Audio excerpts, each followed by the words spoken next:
우리 인생길의 한 중앙, 올바른 길을 잃고서 어두운 숲을 헤매고 있었다. 가장 빛나야 할 인생의 정점에서 단테는 그만 길을 잃어버리고 맙니다. 이 남자의 이름은 단테. 그는 두려움에 떨며 숲을 빠져나가려 애를 씁니다.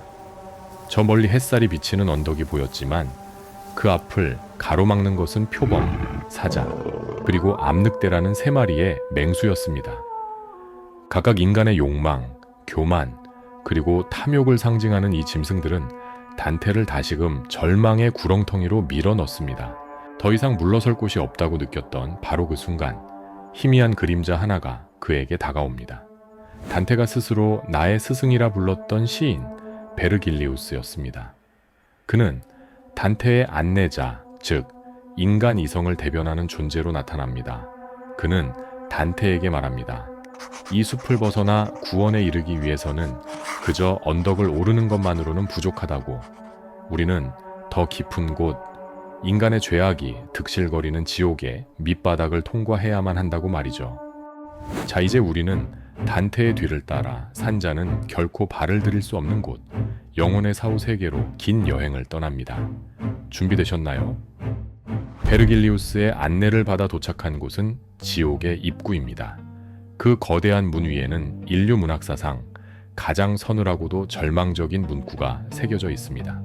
나를 거쳐 슬픔의 도시로, 나를 거쳐 영원한 고통 속으로 들어가노라. 여기 들어오는 너희는 모든 희망을 버려라. 이 문구는 단순한 경고가 아닙니다. 이곳은 신의 자비가 완전히 차단된 곳, 한 번 발을 들이면 결코 되돌아갈 수 없다는 영원한 형벌의 선고입니다. 문을 지나자마자 귀를 찢을 듯한 비명과 한숨 소리가 별 하나 없는 검은 하늘을 울립니다. 우리가 처음 마주한 이들은 지옥의 본격적인 원안에도 들어가지 못한 어중간한 영혼들입니다. 그들은 살아생전 선도 악도 선택하지 않았고 신의 편도 사탄의 편도 들지 않았던 기회주의자들입니다. 그 벌로 그들은 깃발을 쫓아 영원히 쉴 새 없이 달려야 하며 말벌과 벌레들에게 온몸을 쏘이는 고통을 받습니다. 아무것도 선택하지 않은 죄, 그것이 바로 단테가 경계한 첫 번째 죄악이었습니다. 이제 아케론강을 건너 본격적인 지옥으로 내려갑니다. 지옥은 깔때기 모양으로 총 9개의 원으로 이루어져 있습니다. 아래로 내려갈수록 죄의 무게가 더해지고 형벌은 더 가혹해집니다. 여기서 우리는 단테 지옥의 핵심 법칙인 콘트라파소를 목격하게 됩니다. 이는 대형 혹은 인과응보의 원리로 죄의 성격이 곧 형벌의 모습으로 거울처럼 투영되는 것입니다. 제2원 애욕의 지옥을 보십시오. 이곳은 육체의 쾌락에 이성을 굴복시킨 자들이 머무는 곳입니다. 클레오파트라, 헬레네, 그리고 비운의 연인 파올로와 프란체스카가 보입니다. 그들은 살아서 정욕이라는 바람에 휩쓸려 다녔기에 죽어서는 지옥의 검은 폭풍 속에 갇혀 영원히 휩쓸려 다니는 형벌을 받습니다. 잠시도 멈출 수 없는 그 바람, 그것이 그들의 영원한 고통입니다. 더 깊이 내려가 볼까요? 제3원에서는 탐식가들이 차갑고 더러운 빗줄기를 맞으며 진흙탕에 뒹굴고 있고 괴물 케르베로스가 그들을 물어뜯습니다. 제7원 폭력의 지옥에서는 펄펄 끓는 피해 강에 살인자들이 잠겨있고 신성 모독자들은 불타는 모래사막 위에서 쏟아지는 불비를 맞으며 누워 있습니다.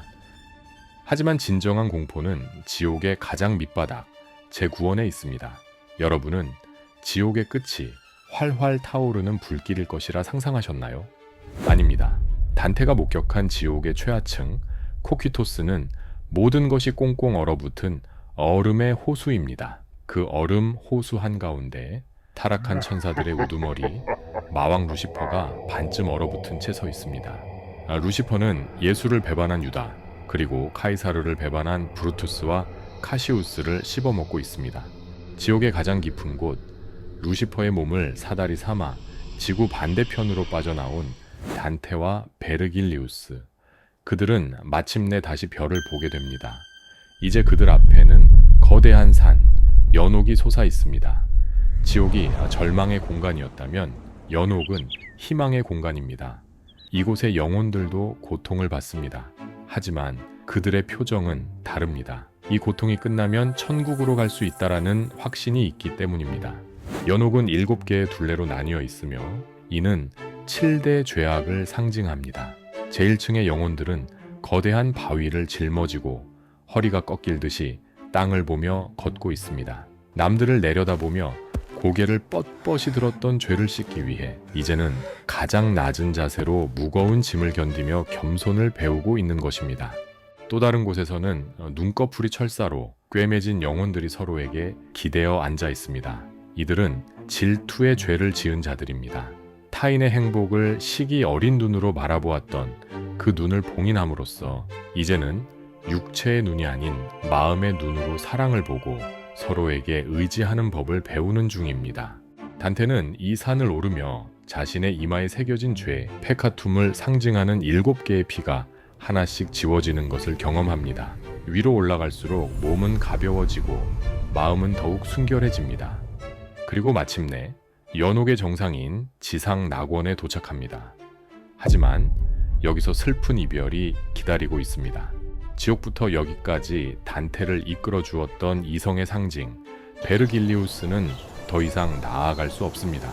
그는 세례받지 못한 자이면서 인간 이성의 한계였기 때문입니다. 하지만 그때 꽃비가 내리는 가운데 눈부시게 아름다운 여인이 등장합니다. 그녀는 단테의 영원한 사랑이자 신의 은총을 상징하는 베아트리체입니다. 그녀의 눈동자 속에서 단테는 인간의 언어로는 표현할 수 없는 빛을 봅니다. 이제 그녀의 손을 잡고 우리는 별들 너머의 세상, 천국으로 날아오릅니다. 천국은 장소라기보다는 빛과 속도, 그리고 음악으로 이루어진 상태에 가깝습니다. 달, 수성, 금성, 태양, 단테는 행성들을 거치며 점점 더 높은 하늘로 상승합니다. 흥미로운 점은 천국에도 등급이 있다는 것입니다. 하지만 이곳에는 질투나 불만이 없습니다.